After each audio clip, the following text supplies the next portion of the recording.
It seemed just another day for matron Mother Quenthel Behenry as she went to her evening prayers. Her magnificent black robes, laced like flowing spider webs, swirled around her as she regally moved along the center aisle, passing the inferior priestesses at the many side altars of the Behenry House chapel. The slightest breeze could send the spidery ends of that robe drifting upward and outward, blurring the form of the matron mother, giving her the appearance of etherealness and otherworldliness.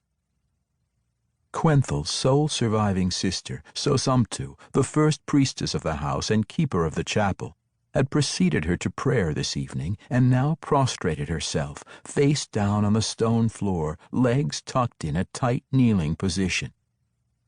Quenthel considered that image as she neared, noting that Sosumtu had her forearms and hands flat on the floor above her head, up toward the altar, a position of complete supplication and apology even, and not the typical form for daily prayers by the leading priestesses.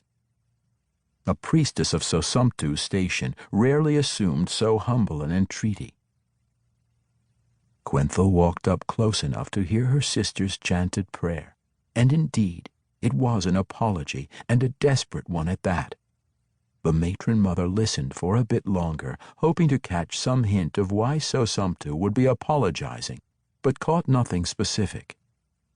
"Dear sister," she said when Sosumtu finally broke from her fevered chant. The first priestess raised her hand and turned to glance back. "Supplicate," Sosumtu whispered urgently. "At once!" Quenthel's first instinct was to lash out at Sosumtu for her disrespectful tone and for daring to order her to do anything.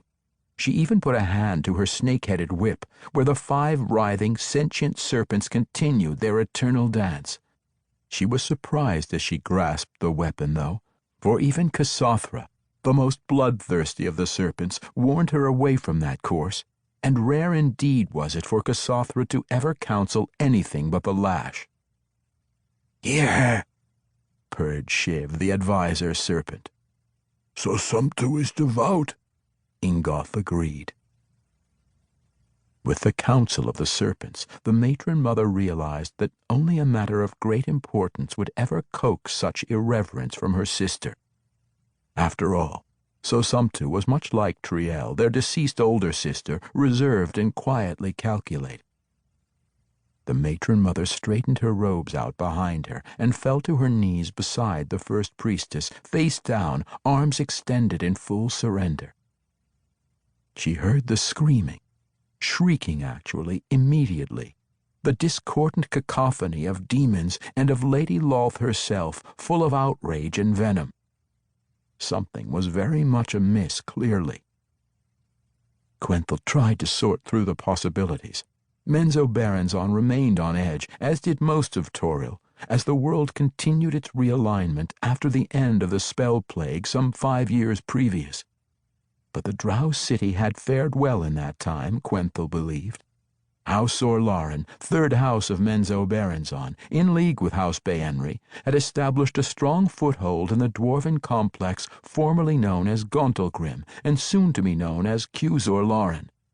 The great and ancient forge, powered by nothing less than a primordial of fire, had blazed to life, and weapons of fine edge and mighty enchantment had begun to flow back to Menzoberranzan.